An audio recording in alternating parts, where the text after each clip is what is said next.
الحمد لله الذي أنزل الكتاب على عبده والصلاة والسلام على صاحب المعراج. أما بعد، فأعوذ بالله من الشيطان الرجيم. بسم الله الرحمن الرحيم. قال سبحانه وتعالى: إن هذا القرآن يهدي للتي هي أقوم. وقال النبي صلى الله عليه وسلم: تركت فيكم أمرين لن تضلوا ما تمسكتم بهما كتاب الله وسنة رسوله، او کما قال علیہ الصلوۃ والسلام. وہ معزز تھے زمانے میں مسلمان ہو کر اور ہم خوار ہوئے تارک قرآن ہو کر. محترم سامعین کرام اور معزز مہمانان خصوصی، آج میں آپ حضرات کے سامنے عظمت قرآن مجید کے عنوان پر لب کشائی کرنا چاہتا ہوں. میرے عزیز دوستو، قرآن مجید وہ عظمت والی کتاب ہے جس کے اندر کسی شک و شبہ کی کوئی گنجائش نہیں. قرآن کہتا ہے: ذالک الکتاب لا ریب فیہ. قرآن جس ذات کی طرف سے نازل ہوا وہ ذات بھی لا ریب ہے. وہ ایسی ذات ہے کہ اس کے علاوہ کوئی عبادت کے لائق نہیں. اللہ لا الہ الا هو الحی القیوم لا تأخذہ سنۃ ولا نوم. وہ ایسی ذات ہے کہ پوری کائنات کی سلطنت اسی کے قبضہ قدرت میں ہے. لہ ما فی السماوات وما فی الارض. وہ ایسی صفات والی ذات ہے کہ پوری کائنات کے درخت قلم بنا دیے جائیں، سمندر روشنائی بن جائیں، پھر بھی خالق کائنات کی صفات ختم نہیں ہوگی.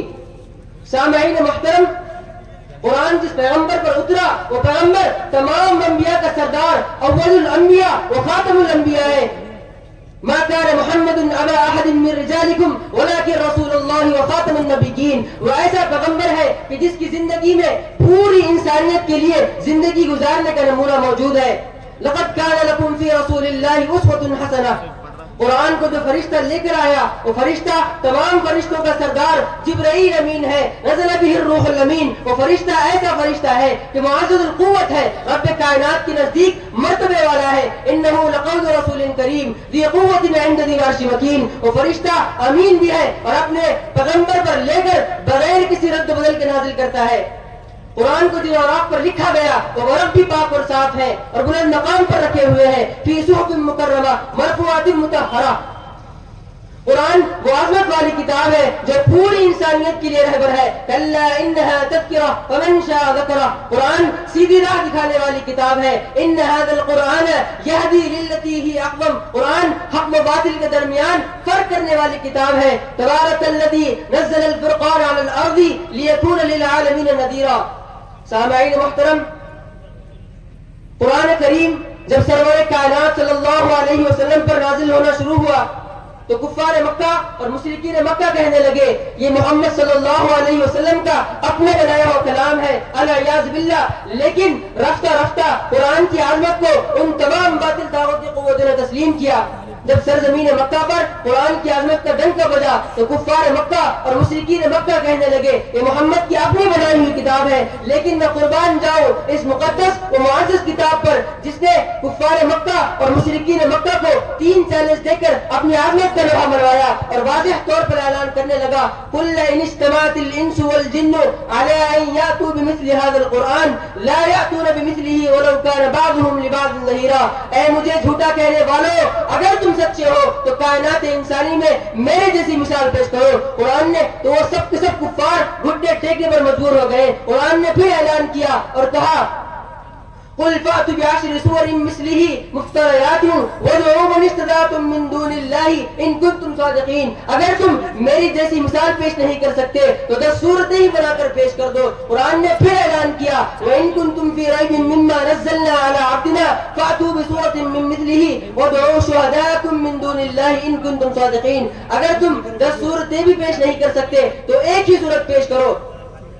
1400 سال سے لے کر آج تک الحمدللہ ثم الحمدللہ قرآن کے اس چیلنج کو نہ کسی نے پورا کیا اور نہ کوئی پورا کر سکتا ہے اور نہ ہی کوئی پورا کرے گا انشاءاللہ ثم انشاءاللہ. سامعین محترم، یہی وہ خوش نصیب طلباء کرام ہیں جنہوں نے اس عظمت والی کتاب کو اپنے سینے میں محفوظ کیا ہے، جن کے بارے میں اللہ کے حبیب صلی اللہ علیہ وسلم نے ارشاد فرمایا: عن المعاذ الجهني رضي الله عنه قال قال النبي صلى الله عليه وسلم: من قرأ القرآن وعمل بما فيه ألبس والداه تاجا يوم القيامة ضوءه أحسن من ضوء الشمس فما ظنكم بالذي عمل بهذا لو كانت في بيوت الدنيا أو كما قال عليه الصلاة والسلام.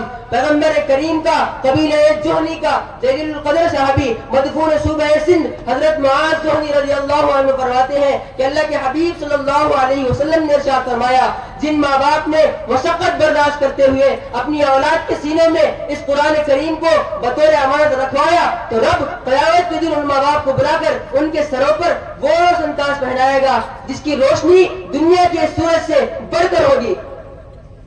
سامعین محترم، میں اسی بنیاد پر کہتا ہوں یہ بہت بڑی ڈگری ہے جو حافظ قرآن کی ڈگری ہے. اخیر میں اللہ تبارک و تعالیٰ سے دعا ہے کہ اللہ تبارک و تعالیٰ ہم تمام کو قرآن اور اس کے احکام پر تا قیامت تک عمل کرنے کی توفیق عطا فرمائے. ہے قول خدا ارشاد نبی فرمان نہ بدلا جائے گا، ہے قول خدا ارشاد نبی فرمان نہ بدلا جائے گا، بدلے کا زمانہ لاکھ مگر قرآن نہ بدلا جائے گا. وآخر الدعوان الحمدللہ رب العالمین.